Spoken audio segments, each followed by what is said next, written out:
நண்பா, நம்ம இந்த வீடியோல என்ன பார்க்க போறோம்னா, உலகத்துல இருக்கிற 90% மக்கள் அவங்களோட வாழ்நாள் முழுக்க ஒரு விஷயத்துக்காகவே ஓடிக்கிட்டு இருக்காங்க.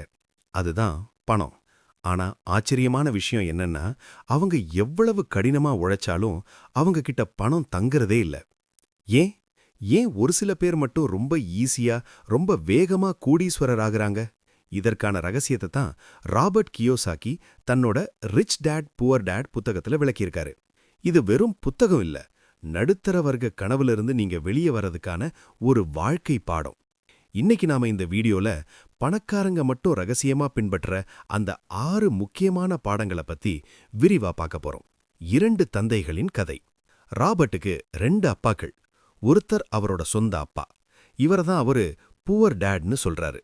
இவர் ரொம்ப நல்லா படிச்சவர், PhD முடிச்சவர், ஒரு அரசாங்க அதிகாரி. ஆனா மாசம் கடைசியானா பணத்துக்காக கஷ்டப்படுவாரு. இவரோட அறிவுரை என்னன்னா, நல்லா படி, அப்போதான் ஒரு பாதுகாப்பான வேலை கிடைக்கும். இன்னொருத்தர் அவரோட நண்பன் மைக்கோட அப்பா. இவர ராபர்ட் ரிச் டேட்னு சொல்றாரு. இவர் 8ஆம் வகுப்பு கூட தாண்டல. ஆனா அந்த ஊர்லயே பெரிய தொழிலதிபர். இவரோட அறிவுரை என்னன்னா, பணத்துக்காக வேலை செய்யாத, பணத்தை உனக்காக வேலை செய்யவை. இந்த 2 பேரோட சிந்தனைக்கும் நடுவுல இருந்த அந்த ஒரு வித்தியாசம்தான் ராபர்ட்டை ஒரு உலக புகழ்பெற்ற முதலீட்டாளரா மாத்துச்சு. பாடம் 1. எலி பந்தயம், த ராட் ரேஸ். நாம எல்லாரும் ஒரு சுழற்சியில சிக்கியிருக்கோம். அதுக்கு பேர் தான் ராட் ரேஸ். காலையில எந்திரிக்கிறோம், வேலைக்கு போறோம், சம்பளம் வாங்குறோம். அந்த சம்பளத்துல வீட்டு வாடகை, car loan, credit card bill கட்டுறோம். திரும்பவும் அதே வேலைக்கு ஓடுறோம். ஏன் இப்படி நடக்குது? ஏன்னா நம்ம கிட்ட நிதி அறிவு இல்ல.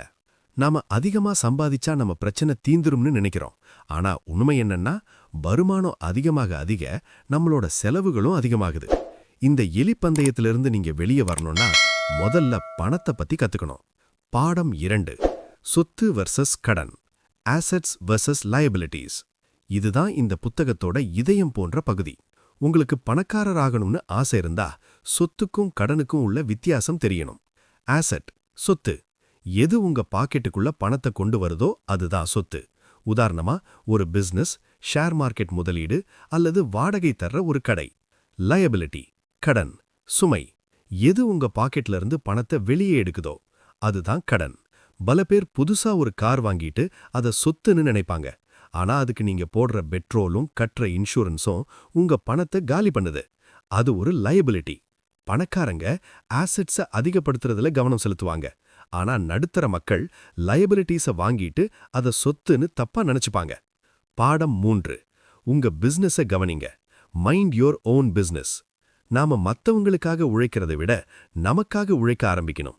நீங்க ஒரு வேலைக்கு போறீங்கன்னா அங்க நீங்க உங்க பாஸுக்கும் அரசாங்கத்துக்கும் பேங்க்குக்கும் தான் உழைக்கிறீங்க.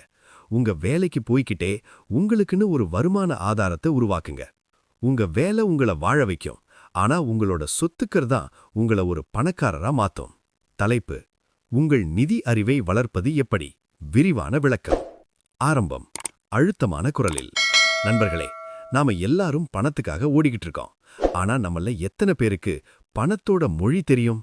ராபர்ட் கியோசாகி சொல்ற அந்த 4 மிக முக்கியமான விஷயங்களை நீங்க கத்துக்கிட்டா மட்டும்தான் நீங்க ஒரு வெற்றிகரமான முதலீட்டாளரா மாற முடியும். அந்த 4 தூண்களை பத்தி இப்ப நாம ரொம்ப விரிவா பார்க்க போறோம். 1. கணக்கு வழக்கு, அக்கவுண்டிங், நிதி சார்ந்த புரிதல். நிதானமான மற்றும் தெளிவான குரலில். முதல்ல வர்றது அக்கவுண்டிங். இது கணக்கு வழக்குன்னு உடனே இது ஏதோ மேத்ஸ் சம்பந்தப்பட்டதுன்னு பயந்துராதீங்க. இது உங்களோட பணத்தோட ஜாதகம். அழுத்தமா சொல்றேன். ஒரு பிசினஸ்ல எவ்வளவு லாபம் வருது, எவ்வளவு செலவாகுதுன்னு தெரியாம நீங்க எவ்வளவு பெரிய பிசினஸ் செஞ்சாலும் அது நஷ்டத்துல தான் முடியும். நீங்க ஒரு கம்பெனியோட பேலன்ஸ் ஷீட் வாசிக்க கத்துக்கணும். அந்த நம்பர்ஸ் உங்களுக்கு ஒரு கதையை சொல்லணும். உதாரணமா ஒரு கம்பெனியோட வருமானம் அதிகமா இருக்கலாம். ஆனா அவங்க கிட்ட இருக்கிற கடன் அதை விட அதிகமா இருந்தா அந்த கம்பெனி ஆபத்துல இருக்குன்னு அர்த்தம். இதை நீங்க புரிஞ்சுக்கணும்னா உங்களுக்கு அக்கவுண்டிங் அடிப்படை கண்டிப்பா தெரிஞ்சிருக்கணும். இதுதான் உங்களோட நிதி அறிவோட அடித்தளம். உற்சாகமான மற்றும் வேகமான குரலில். 2வது விஷயம் இன்வெஸ்டிங். இதுதான் பணத்தை நமக்காக வேலை செய்ய வைக்கிற வித்தை. பணம் பணத்தை செய்யும் அப்படின்னு சொல்லுவாங்க. ஆனா அது எப்படி நடக்கும்? சற்று ரகசியமா. முதலீடுங்கிறது வெறும் ஷேர் மார்க்கெட்ல காசு போடுறது மட்டும் கிடையாது. அது ஒரு வியூகம், ஸ்ட்ராட்டஜி. ஒரு சொத்து எப்ப கம்மியான விலையில கிடைக்குது, அதை எப்ப வாங்கணும், அது எப்ப உங்களுக்கு லாபத்தை தரும்னு கணிக்கிறது தான் உண்மையான முதலீடு. நீங்க ஒரு 10,000 ரூபாய பேங்க்ல வச்சா அது தேயும். ஆனா அதே பணத்தை சரியான இடத்துல முதலீடு செஞ்சா அது தூங்கும் போதும் உங்களுக்கு வருமானத்தை தரும். இந்த முதலீடு செய்யற கலையை நீங்க கத்துக்கிட்டா நீங்க உங்க வாழ்க்கையில ஓய்வு பத்தி கவலையே பட வேணாம். சுற்றுச்சூழலை கவனிப்பது போன்ற துணியில். மூணாவது மிக முக்கியமானது மார்க்கெட் நாலேஜ். அதாவது சந்தையோட தேவை என்னன்னு தெரிஞ்சுக்கிறது. நீங்க ஒரு சூப்பரான பொருளை தயார் செய்யலாம், ஆனா அதை வாங்க ஆளே இல்லைன்னா அந்த பிசினஸ் ஃபெயில் ஆயிடும். உதாரணமா, இன்னைக்கு இருக்கிற டெக்னாலஜி உலகத்துல மக்களுக்கு என்ன தேவை? எதை மக்கள் அதிகமா விரும்பி வாங்குறாங்க? சப்ளை கம்மியா இருக்கிற இடத்துல டிமாண்ட் அதிகமா இருந்தா அங்கதான் பெரிய வாய்ப்பு ஒளிஞ்சிருக்கு. பணக்காரங்க எப்பவுமே மத்தவங்க பார்க்காத ஒரு வாய்ப்பை சந்தையில பாப்பாங்க. சந்தையோட ஏற்ற இறக்கங்களை, மக்களோட மனநிலையை நீங்க புரிஞ்சுக்கணும். அப்போதான் சரியான நேரத்துல உங்களால சரியான பிசினஸ ஆரம்பிக்க முடியும். மிக சீரியஸான மற்றும் அதிகாரமான குரலில். கடைசி மற்றும் மிக முக்கியமானது லா, அதாவது சட்டம் மற்றும் வரிகள், டாக்ஸஸ் பத்தின அறிவு. நீங்க எவ்வளவு வேணும்னாலும் சம்பாதிக்கலாம். ஆனா சட்ட நுணுக்கங்கள் தெரியலன்னா நீங்க சம்பாதிச்சதுல ஒரு பெரும் பகுதி வரியா போயிடும். ரகசியமான டிப்ஸ் போல. பணக்காரங்க ஏன் அதிகமா டாக்ஸ் கட்டுறதில்ல தெரியுமா? ஏன்னா அவங்க ஒரு தனி நபரா சம்பாதிக்காம ஒரு கார்ப்பரேஷன் அல்லது கம்பெனியா செயல்படுவாங்க. ஒரு கம்பெனிக்கு வரி சலுகைகள் அதிகம். அக்கவுண்டிங் தெரியும், இன்வெஸ்டிங் தெரியும். ஆனா டாக்ஸ் பத்தி தெரியலன்னா நீங்க ஒரு ஓட்ட பாத்திரத்துல தண்ணி ஊத்துற மாதிரி தான். சட்டத்துக்கு உட்பட்டு எப்படி உங்களோட பணத்தை சேமிக்கிறது, எப்படி உங்களோட சொத்துக்களை பாதுகாக்கிறதுன்னு தெரிஞ்சுக்கிறது தான் உண்மையான சாமர்த்தியம். முடிவு. Call to action. உத்வேகமான குரலில். இந்த 4 விஷயங்களும், அதாவது அக்கவுண்டிங், இன்வெஸ்டிங், மார்க்கெட் நாலேஜ் மற்றும் லா, இந்த 4ம் சேர்ந்தது தான் உங்களோட ஃபினான்ஷியல் ஐக்யூ. இத கத்துக்க கொஞ்சம் காலம் எடுக்கும். ஆனா ஒரு முறை நீங்க இத புரிஞ்சுக்கிட்டா அப்புறம் உங்க வாழ்க்கையில பண கஷ்டங்கிற பேச்சுக்கே இடம் இருக்காது. மெதுவாக. நண்பர்களே, இதையெல்லாம் கத்துக்க நீங்க தயாரா? உங்க நிதி அறிவை வளர்க்க நீங்க இன்னைக்கு எடுக்க போற முதல் ஸ்டெப் என்ன? கமெண்ட்ல சொல்லுங்க. கடைசியா ஒன்னு மட்டும் ஞாபகம் வச்சுக்கோங்க.